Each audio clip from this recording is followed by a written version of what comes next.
All right. Welcome, everyone, to our live with Emily Chang. Emily, welcome. I'm going to do a quick introduction for you. How to lead with authentic purpose.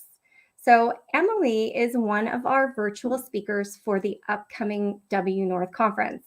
So, if you're not familiar, the W North Conference is an annual conference that brings together women from across all industries who have, and they want women who are on a trajectory towards senior executive leadership.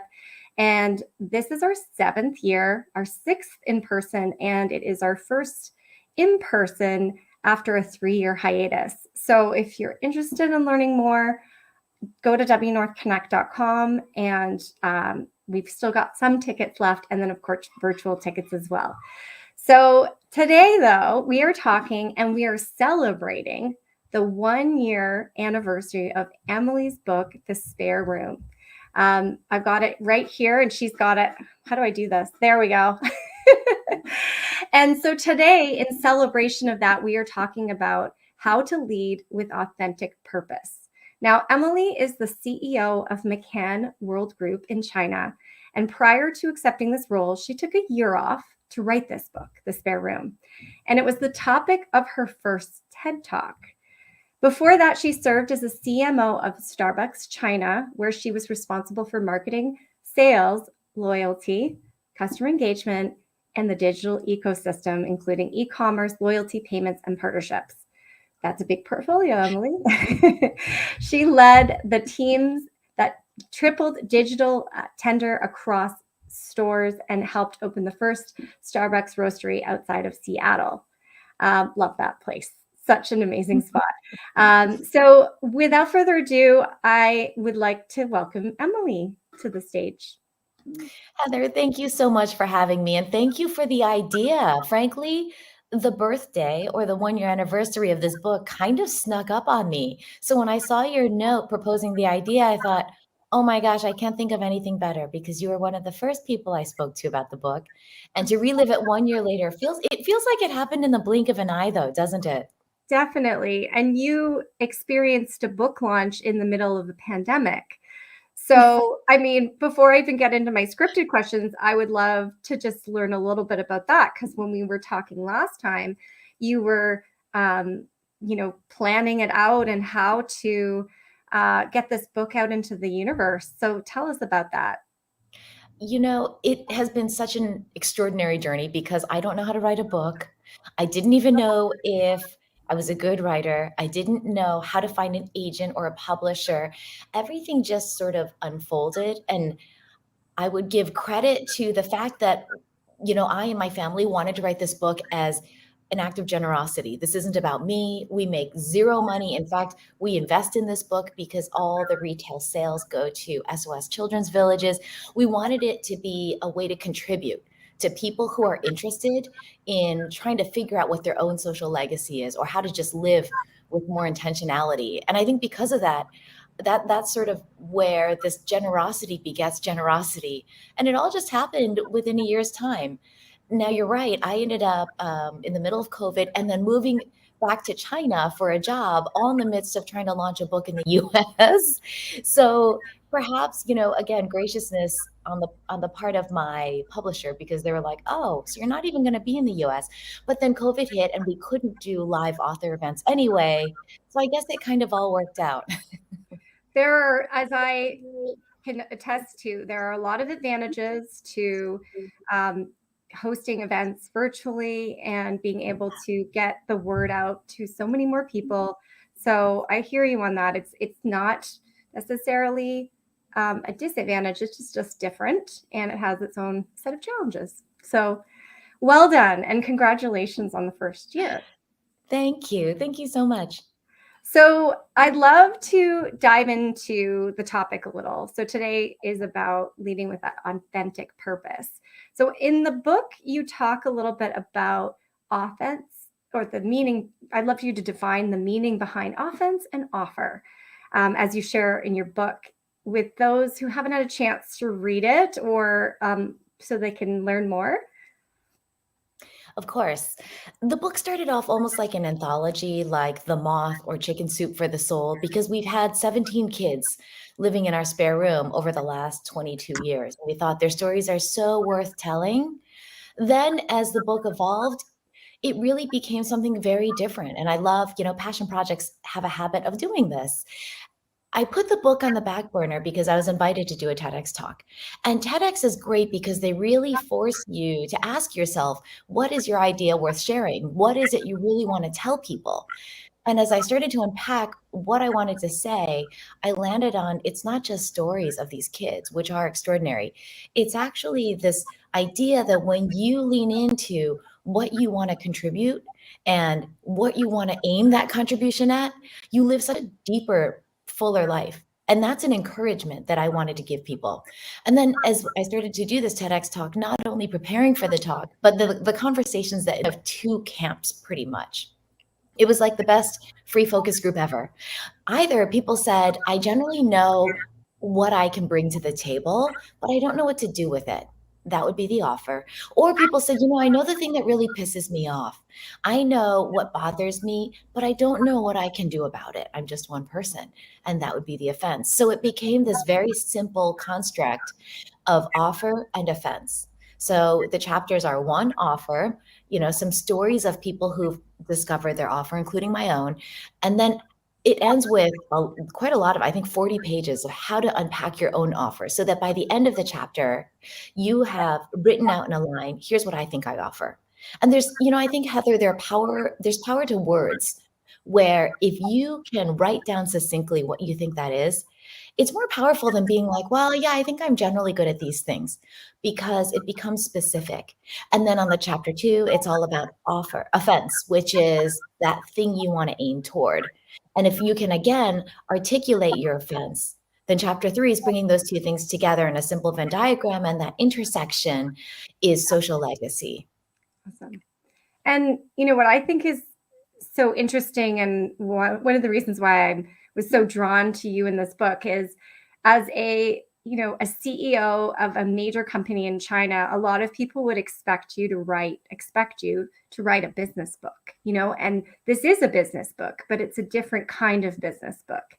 And I just noticed in the LinkedIn comments, someone had commented, wow, 17 kids.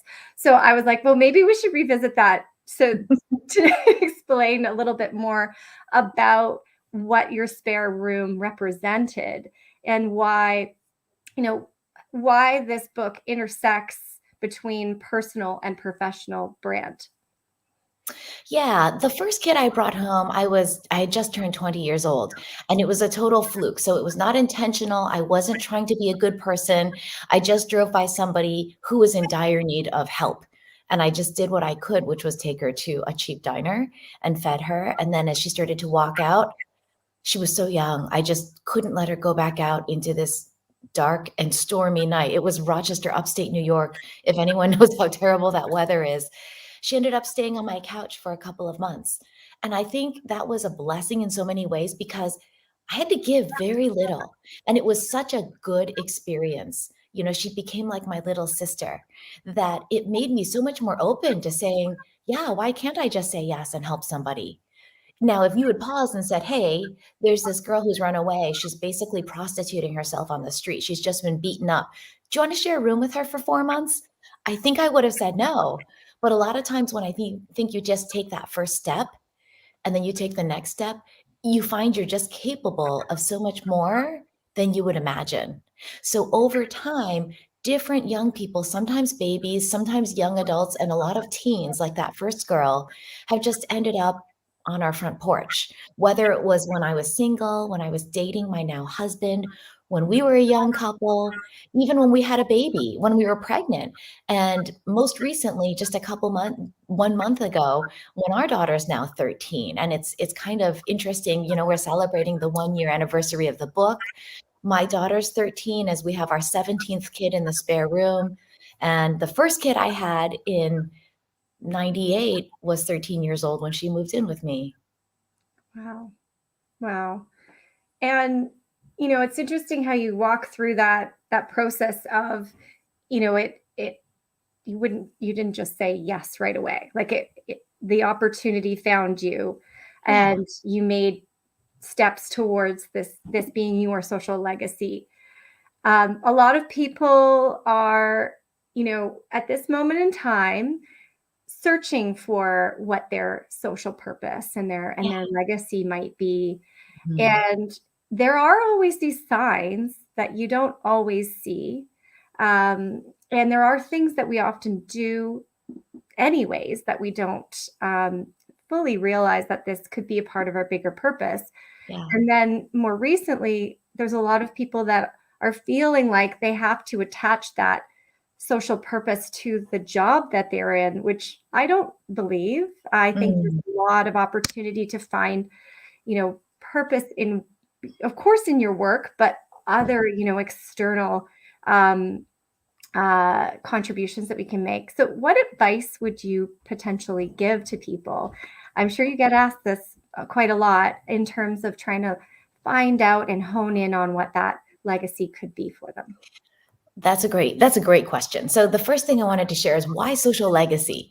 I think this idea of purpose is so overarching and maybe the word is a little overused that it's a little intimidating. It's like, I don't know what my purpose is. That sounds so grand and final. So as I was writing the book, I was just trying to think what's a more succinct articulation of what I really, really mean. And legacy is just leaving something better than you found it. It's not something huge that is earth shattering or redefines my identity. It just says, yeah, I want to leave something better than I found it. And social defines the space in which I want to do that. So everybody can define their legacy and their social space that really matters to them. And there's some exercises in the book that kind of help you identify. For some people in the book, you can tell the earth is the thing that really matters to them. They care so deeply about leaving the earth better, or at least not worse than we found it when we came into it. Other people are much more neighborhood driven. And that's equally impactful because we don't know the ripple effect of the good that we do in this world. Even in writing this book, I didn't know it would ever get published. I don't know how many we've sold. I don't know the impact it really has on readers, but I have to have confidence that it was designed with positive intent and those who've read it will hopefully amplify a message. And ultimately, I would love for this not to be a book, but this movement of social legacy, to your point, which is something that people start asking each other, like, yeah, what's your spare room? What is your social legacy? How do you think about what you want to do and contribute and where you want to do that? So I agree with you, Heather. I was taking a note. I don't think social purpose has to be inextricably tied to your job. So in the book, there are about 15 stories. Some of them are mine, some of them are other people. And you'll see some people absolutely made a career change, like Tara, Kitty, and Shannon.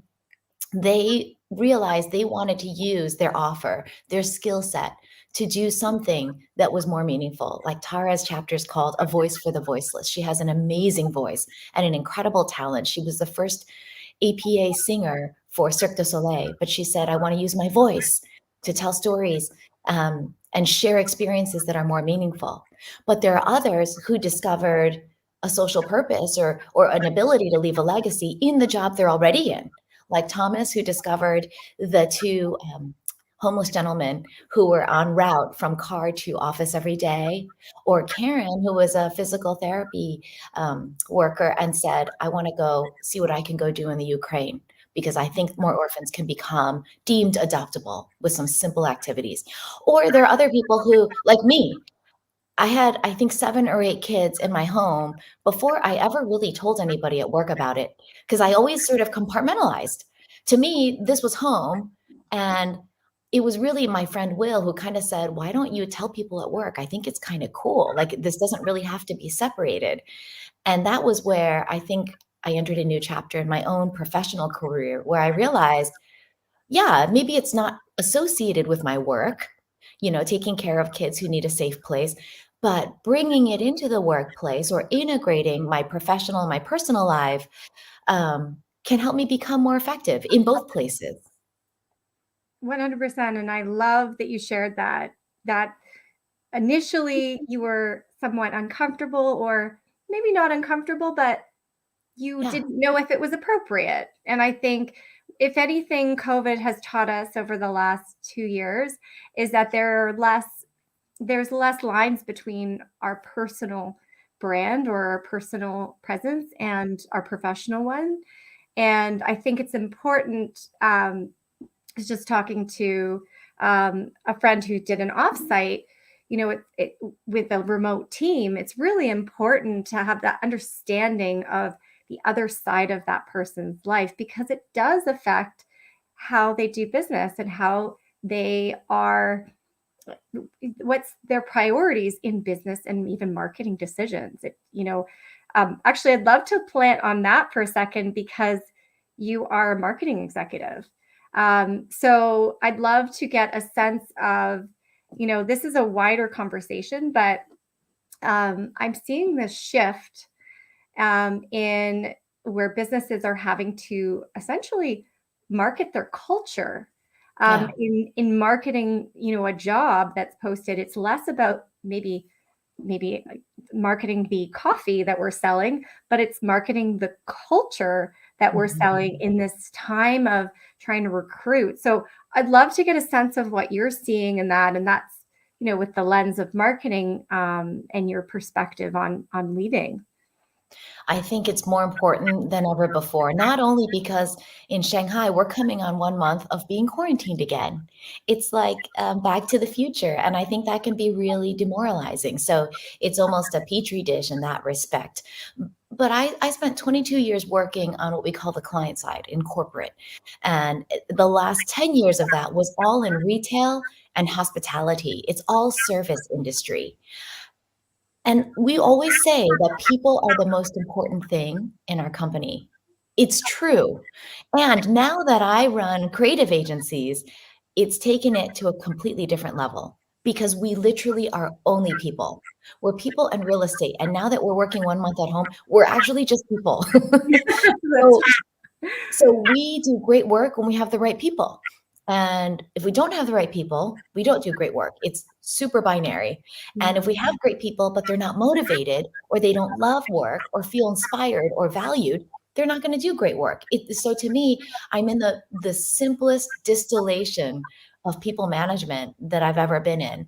And I couldn't express how much I love it because you get to focus on pouring into people, finding great people, unleashing them, connecting them, people who maybe don't work every day together, having them talk to each other and just say, hey, there might be something here that you guys can learn from each other. Or, hey, maybe this client you're working on has something this client might benefit from. That's what I get to do all day. And Yeah. even last week, we were in week 3 working from home again. Yeah. And it's really shut down right now, like to the point where I people are heard just a couple days ago, but it has been for 3 weeks already. It depends on where you live in Shanghai. It's a big city of 27 million, but where I live, we were high risk because we had 2 cases. So just to kind of put the scale in perspective, it's not really like there's a massive outbreak. It's the management of, right? So we've been here since the 11th, my family, but others have really just gone into lockdown. Got it. So, you talk a little bit about motivating your teams Yeah. and in a remote environment.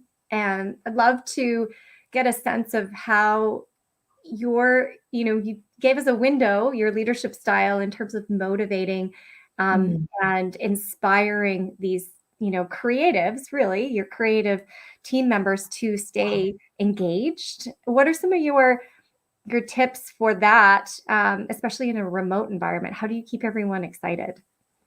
Well, it's connectivity. It's feeling like you're part of something bigger than yourself, right? That's a human truth that we all crave. So keeping people connected, finding reasons for us to come together, injecting fun. And then I'll speak to personal leadership last. But even last week, we did a fitness challenge, right? Because one of the things when you're stuck at home is you don't get to move. Most of us don't live in big homes. They're small apartments. We struggle to even take our dogs out. People have bought soil and stuck it on the balcony and tried to retrain their dogs to just go on the balcony. It's interesting, the challenges that we deal with now. But we just did simple fitness challenges. One of my leadership team each day led one. And I led one that I hope was kind of fun called the Chopstick Challenge. So it was basically Pilates, but it was, look, you don't have to have weights in your house to get a good workout. So hold chopsticks in certain angles and do certain exercises for a minute and a half, you'll find your arms are pretty sore. And in retrospect, some people sent me snapshots of all the people who were doing these exercises with me, the chopstick challenge, and they weren't flattering, especially of me. But I thought, that's okay, because that's the point, is to create Yeah. fun and to take down the veneer and just be a real person. And I think that leads to the last point, which is personal leadership. It's easy to fund something fun for people to do. It's a little bit harder to jump in and personally lead it or demonstrate vulnerability in those moments. And that's where, the subtitle of this book is not sexy, but we landed on it because it's just the most direct articulation of what I really hope, which is to help you guys live a more intentional life and lead with authentic purpose. And these words are often used. What does that mean? What's purpose? To me, purpose is the intention that underpins all your action. And then purpose is your reason for being. Authenticity is equally important because if purpose is your intention that underpins your action, authenticity is the character that underpins your behavior.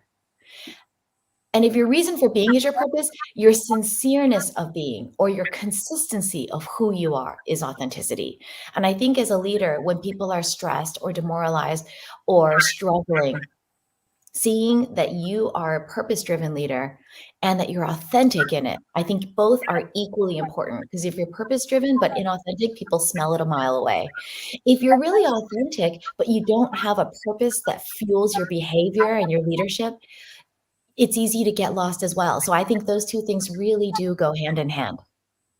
And what I love about your chopstick challenge, I'm actually just reading the comments. You can see them on the side there. Someone said that sounds so fun, chopstick challenge. What I love about that is it doesn't require, like you said, it didn't require any tools. So if anyone didn't have the right, yoga mat or anything, Yeah. it's, they can too participate. But also that you let it. And I think many people, they look to, or they see examples of these big tech companies sending, $300 or $400 packages to like brighten their employees' day. And as a small business owner, I'm like, that would be great. Mm-hmm. However, I may not have the budget to do that. It's understanding that that's not always what people need. Yeah. It's not always this material. And maybe, most likely your employees feel more connected to you after that chopstick challenge than they would ever feel if you sent them a huge bouquet or a basket of wine or whatnot, because you've created that connection that you were originally talking about.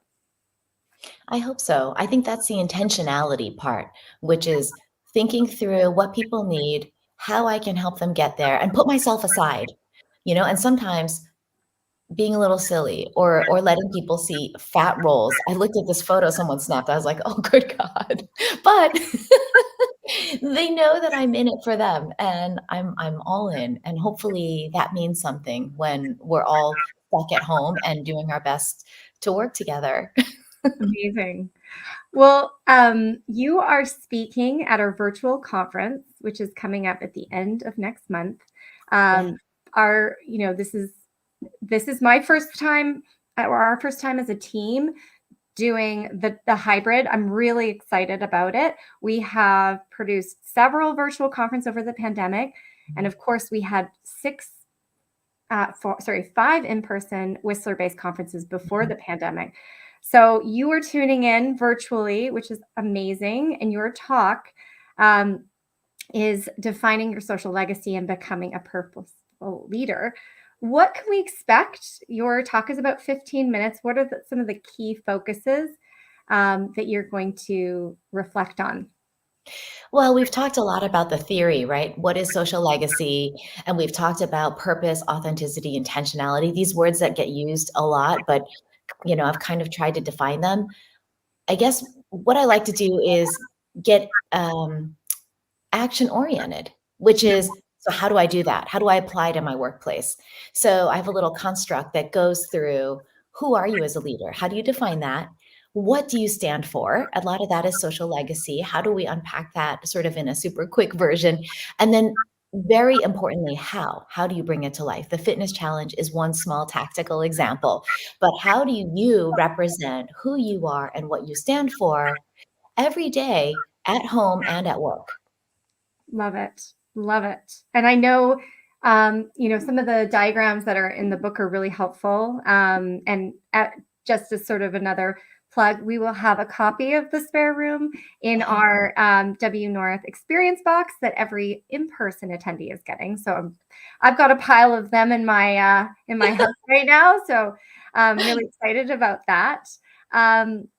So on the theme of the conference, so this year our conference theme is the new leadership playbook for an inclusive economy, and I borrowed this theme from the B team, which is Richard Branson's social purpose company, led by one of our former keynotes at W North, Hala Thomas Daughter. And the idea is that if we are going to solve the world's biggest challenges, then we need to rewrite the leadership playbook. So Mhm. I would love to know, if you were going to write a chapter of the new leadership playbook, what would it be? I think I have a little bit of an insight, what would you share? I've been thinking about this offer and offense model a lot. It was really curated around the individual and helping people figure out what they contribute and against what they put that effort and energy and resource. One of the things that's come up is, I joined McCann because we are a purposeful company. And we don't talk about being a marketing solutions company or even an advertising agency. We say we want to help brands earn meaningful roles in consumers' lives. The things that this company has done, like Fearless Girl in New York, or This Ables, this amazing campaign for IKEA, or the immunity bracelet in the Middle East. These are things that I feel really proud of. These are the kinds of things that I want to become a part of. So I was thinking, does this offer and offense model work in the professional environment? Does this help companies identify a social Mm, purpose? And I think to some degree, yes, but maybe it needs to be broadened. So if I were to write the next playbook, I think I would reframe it as your offer and your opportunity. mm, Because if you use that same idea, every brand ought to be able to define what is their offer, what is my brand proposition, what is the opportunity, and then that intersection becomes a brand's social legacy. I think that could be a really interesting new step, and I haven't done anything with it other than just thought about the model, but it might be something we start using and seeing if it really works, and helps us, unearth new insights or ways of positioning brands to play more meaningful roles in consumers' lives. I love that. And I have a feeling that I'm going to be knocking on Hella's door and saying, I think we should be writing this new leadership playbook, because right now it's a website with a lot of great resources and Yeah. tools, but it has not been officially written. So Mm. maybe your next pen will be with with the new playbook. So I'm almost at time, but I wanted to just share um, a little bit more about your book. And I wanted to ask you maybe to share what websites are you selling on? Where would you like people to find out more about the spare room? Yeah, so the website is www.social-legacy.com. You could sign up. I rarely give updates because I hate receiving them myself. So they're really only when there's something really unusual or extraordinary that I don't share publicly first. You can find me on Instagram and Facebook at thespareroom.emilychang. And you can buy the book anywhere, Amazon or Barnes& and Noble or through Simon and Schuster directly. And I just realized that I missed one of the questions, which I was most excited to ask you about. So I'm going to extend this interview, if that's okay, Sure. about your movie. Oh, So, because when you were talking about, I only emailed the updates. I was like, yes, I remember getting an email about the movie deal. So, that's right. congratulations on the movie deal. Can you share a little bit about how that happened? And do you have creative decision making over the story? What can we expect? So, yes, in fact, last night, our family sat down for an hour and read through the second version of the script top to bottom. So we feel, again, insanely blessed. Like, we wrote the book in 1 year, then came back to work. And on the 1-year anniversary of the book, we sent off our final feedback on the script. Like, how crazy is that, right? You couldn't orchestrate it if you tried. Amazing. So it came about through my daughter's godfather. He's amazing, Jim Bechtold. He's got amazing connections. He's been in this world. He's that guy who's always for you. He's like life's greatest cheerleader. And I wish a Jim Bechtold on every single one of you guys. He thought about this. And in the past, I'd seen some comments on Amazon feedback and things, which was, this would be an interesting Netflix series, etc. And he actually just connected me with some folks who were really interested in turning this into a film. And just like with the book, it was really unusual, I found out after, to have a say in what the title is and what the cover looks like. Not all authors have that. And I did. Thank you so much, Debbie and Post Hill. But same with the script. They've been super respectful. Like, hey, is this representing you guys right? Is this accurate? And there are some things we're taking some creative license and merging stories just for the sake of time and storytelling. But for the most part, we have a very respectful partnership, and they've really been very open to taking our feedback, which we're so grateful for. Amazing. Well, that's congratulations on so many fronts that that the script has arrived, and it will be a movie as opposed to a series. Is that correct? It'll be a movie, and I think, yeah, I don't know where it's gonna go. I guess it depends on who buys it and who finances and where we go from there. But, when they sent me their proposal, I was so excited because it's like all my favorite things rolled up in one. I always said I wanted this to be a movement, like, that would be my heart's desire, and the movement I referenced was pay it forward. Because the thing with pay it forward is everybody knows that phrase when you hear it. "Hey, who started it, you guys?" I don't think people know. And that to me would be awesome. If one day people were saying, "Hey, what's your spare room? Let's talk about social legacy. Who started it?" Yeah, I'm not sure. Because ultimately it's not about me, it's about the idea. And I think when ideas live on, that's where there's really power. So they talked about pay it forward meets the blind side, means instant family, meets crash, the way the stories are told. And I'm like, those are four of my favorite things ever. So yes, if it comes to life like that, I'm gonna be beyond thrilled. Amazing. Oh my goodness. Well, congratulations on the 1 year. I've just popped up the website here where you can find Oh out yeah. more. So I encourage you to go check out social-legacy.com. Emily's book, The Spare Room, where you buy books locally or Mhm. globally. And thank you again for being here. And we'll see you in a couple of weeks at the W North Conference. Thank you, Emily. Thanks, Heather. I'll see you soon. See you soon. Bye. Bye.